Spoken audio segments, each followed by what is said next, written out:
صفاق سے میری عقیل بھائی سے بات ہوئی، لیکن ٹیلی فون پہ تقریباً دوسرے دن بات ہوتی تھی. مجھے آگے یاد ہے کہ آپ کا فون آیا کہ بھائی کل آپ کے آزاد میں مانچسٹر میں مشاعرہ ہے. میں نے کہا بھائی اس وقت میں فلائٹ میں ہوں گا. تو وہ چل ادار اگلے سال ملاقات رہے گی. اس میٹر کو مزید آگے بڑھاتے ہوئے میں انتہائی ادب سے منتظر محترم جناب شاہد رضوی صاحب سے کہ بھائی عقیل دانش کی شخصیت کو روشنی ڈالیں.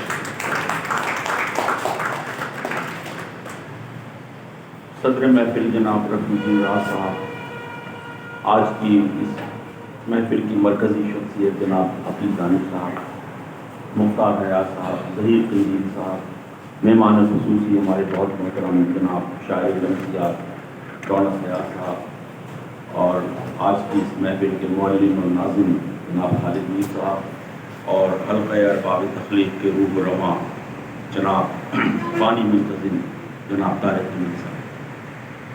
یہ میں اپنے افکار پریشان کو چند صفحات کے لکھ کے لایا ہوں اور یہ میں آپ کی خدمت پیش کرتا ہوں. ہندوستان کے مردم خیز شہر امروہے کا نام آتے ہی بہت سی علمی اور ادبی شخصیات ذہن میں آنے لگتی ہیں. غلام حمدانی مصحفی، علامہ شفیق حسن اہلیہ، سید محمد تقی، نسیم امروہوی، رئیس امروہوی، کمال امروہوی، ساتقین، ڈاکٹر خورشید رضوی، جون اہلیہ، اقبال مہندی، نازش امروہوی، منور سعید اور عقیل دانش. یہ چند نمایاں نام وہ ہیں جو امروہے کی پہچان بن گئے. امروہے نے صاحب معرفت صوفی پیدا کیے، دانش افروز فلسفی پیدا کیے، بین الاقوامی سطح کے مصور پیدا کیے، اعلیٰ درجے کے فلم ساز اور اداکاروں کو جنم دیا، ان گنت جید دینی علماء اور بے شمار عظیم شعراء کی تربیت گاہ یہی شہر بے مثال ہے. شاہ ولایت کی یہ تاریخی بستی کسی زمانے میں ہند اسلامی تہذیب کی ایک مکمل تصویر تھی. آج ہماری گفتگو جس ادبی شخصیت کے بارے میں ہے وہ جناب عقیل دانش ہیں. ان کی تخلیقی صلاحیتوں کی ابتدائی نشو و نما امروہے کی علمی اور تہذیبی فضاؤں ہی کی مرہون منت ہے.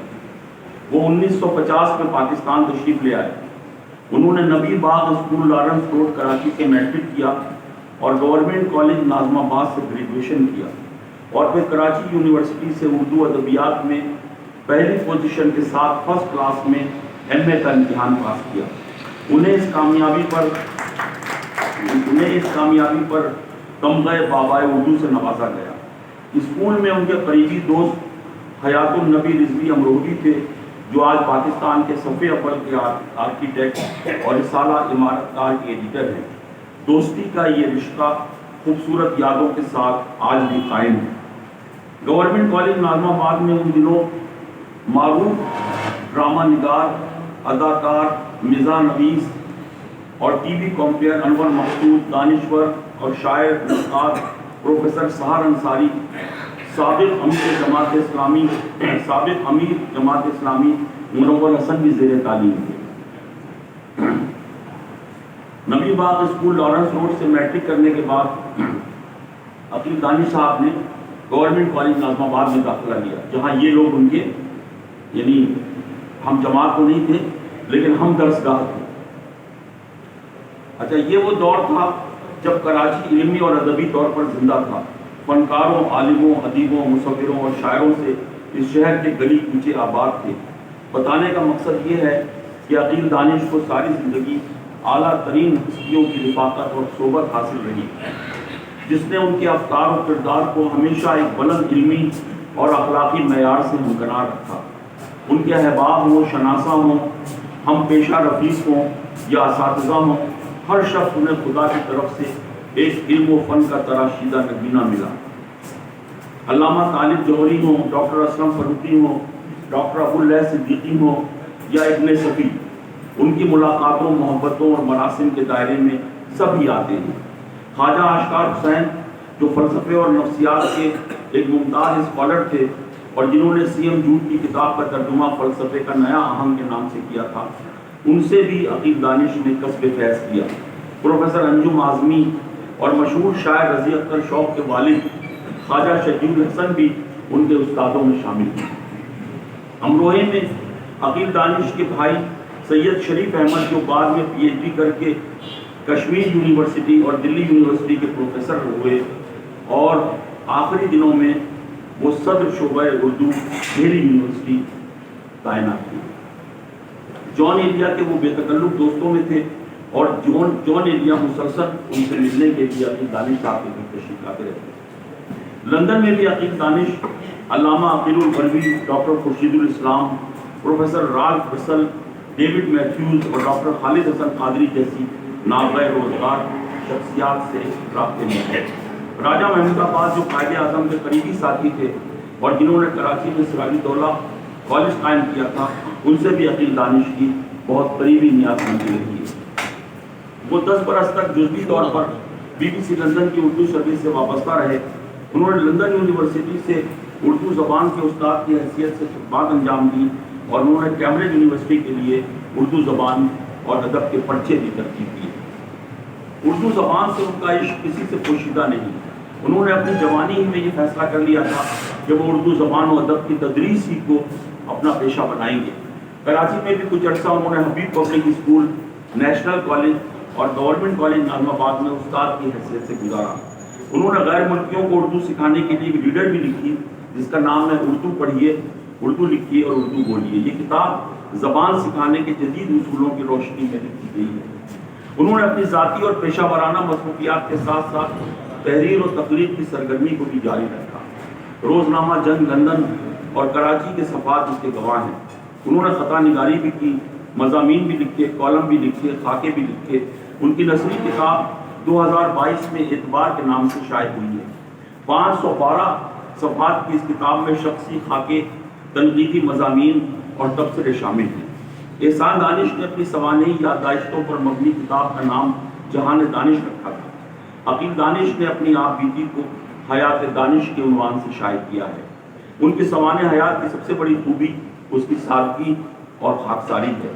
اکثر آپ بیتی لکھنے والے مصنف خود ستائی اور مبالغے کا شکار ہو جاتے ہیں۔ عقیل دانش کی سوانح اس عیب سے پاک ہے۔ اس کے بعض حصے بڑی منفرد معلومات رکھتے ہیں۔ یہ کتاب ہمارے ماضی قریب کے ایک بڑے زرین دور کا احاطہ کرتی ہے۔ ان کی ساری زندگی انسانی رشتوں کے احترام اور اردو سے محبت کی کہانی ہے۔ انہوں نے کم لکھا لیکن معیاری لکھا۔ وہ شہرت سے زیادہ عزت کے آرزومند ہیں۔ ان کی زندگی اور تخلیقات دونوں میں آپ کو نظام اخلاق ملے گا۔ ان کے اندر ایک بڑا طاقتور ریلیجیس سینس موجود ہے۔ انہوں نے اپنے بچوں کے نکاح بھی خود پڑھائے ہیں۔ 10 برس کی عمر میں انہوں نے قرآن حفظ کر لیا تھا۔ اہم بات یہ ہے کہ ان کی مذہبیت بنیاد پرستی پر مبنی نہیں بلکہ روشن خیالی کی مظہر ہے۔ اسی لیے میں انہیں انسانی اقدار کا شاعر کہتا ہوں۔ ان کا شعری مجموعہ پیرایہ اظہار داخلیت سے زیادہ خارجی سچائیوں سے عبارت ہے۔ وہ ان کی غزلوں میں انسانی جذبات کے رنگ بھی ملتے ہیں لیکن ان کے افکار کی دنیا ان کے تخلیقی رویوں اور ان کے جذبات پر حاوی ہے۔ شاید اس کا سبب یہ ہے کہ وہ غزل کے روایتی استعاراتی نظام کی تکرار سے بچنا چاہتے ہوں اور ہجر و وصال کے پست مضامین کے بیان کے بجائے وہ قاری کے سامنے جدید زندگی سے جڑے وہ سوالات رکھنا چاہتے ہیں جو عصر نو کا تقاضا ہے۔ وہ روایتی لفظیات کے دشمن نہیں ہیں۔ ان کی غزلوں میں آپ کو کلاسیکل شعری لغت سے استفادہ تو نظر آئے گا مگر ایک نئی معنی جہت کے ساتھ۔ اس حوالے سے ان کے چند شعر ملاحظہ ہوں۔ ان کے گھر سے لوٹ بھی آئے پھر بھی ان کا دھیان رہا، ان کے گھر سے لوٹ بھی آئے پھر بھی ان کا دھیان رہا، آنکھیں تو ہم سنگ لے آئے دل ان کا مہمان رہا۔ جھوٹ نے گرچہ دنیا بھر میں اپنے پرچم گاڑے ہیں، سچ کی جیت بالآخر ہوگی یہ اپنا ایمان رہا۔ قافلے والوں کا نقشے کف پا ملتا ہے، راہ کی دھول میں منزل کا پتہ ملتا ہے، بچے بد بھی ہوں تو سینے سے لگا لیتی ہے، ماں کے انداز میں انداز خدا ملتا ہے۔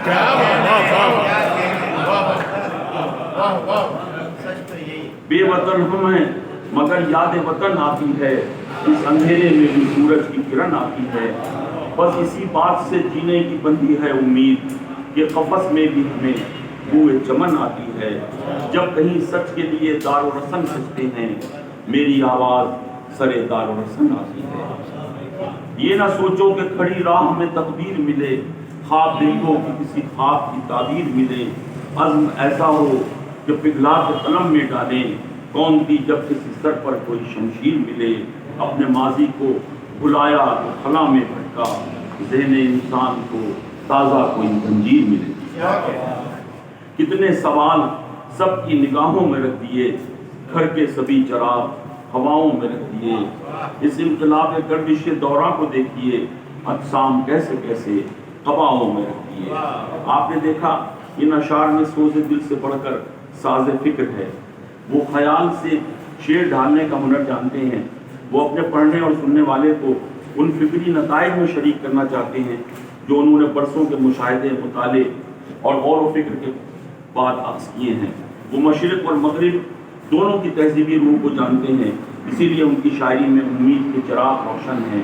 وہ نا امید ہونا نہیں جانتے، اس کا ایک سبب تو خدا واحد پر ان کا لازوال یقین ہے، دوسرے وہ حالات کا تجزیہ کرنے کی بہترین صلاحیت رکھتے ہیں۔ اسی طرز فکر نے ان کی شاعرانہ بصیرت میں اضافہ کیا ہے جو ان کی غزلوں میں جھلکتا ہے۔ ان کا لسانی رویہ حسن اور ابلاغ کے امکانات سے آراستہ ہے۔ وہ اسلوب پرست شاعر نہیں ہیں جو لہجے کی خوبصورتی پر نفس مضمون کو قربان کرتے۔ ان کی شاعری میں طرز ادا اور مضمون دونوں ایک توازن کے رشتے سے بندھے ہوئے ہیں۔ ویسے بھی ان کی شخصیت اور شاعری کو اگر کسی ایک لفظ میں ادا کرنے کو کہا جائے تو وہ لفظ توازن ہے۔ وہ کبھی ادب کے جمالیاتی حدود کو پار نہیں کرتے اور نہ زندگی میں اخلاقی حدود کو۔ اس عظیم نقطۂ توازن پر چمکتی ہوئی ان کے شخصی رویوں اور ادبی تخلیقات کی روشنی ہمیں ان کی تعریف پر مجبور کر دیتی ہے۔ وہ بلا شبہ ایک کامیاب استاد، ایک کامیاب ادیب، ایک کامیاب شاعر اور ایک کامیاب انسان ہیں۔ پیدا کہاں ہیں ایسے درخشندہ کبا لوگ، افسوس تم کو میر سے صحبت نہیں ہے۔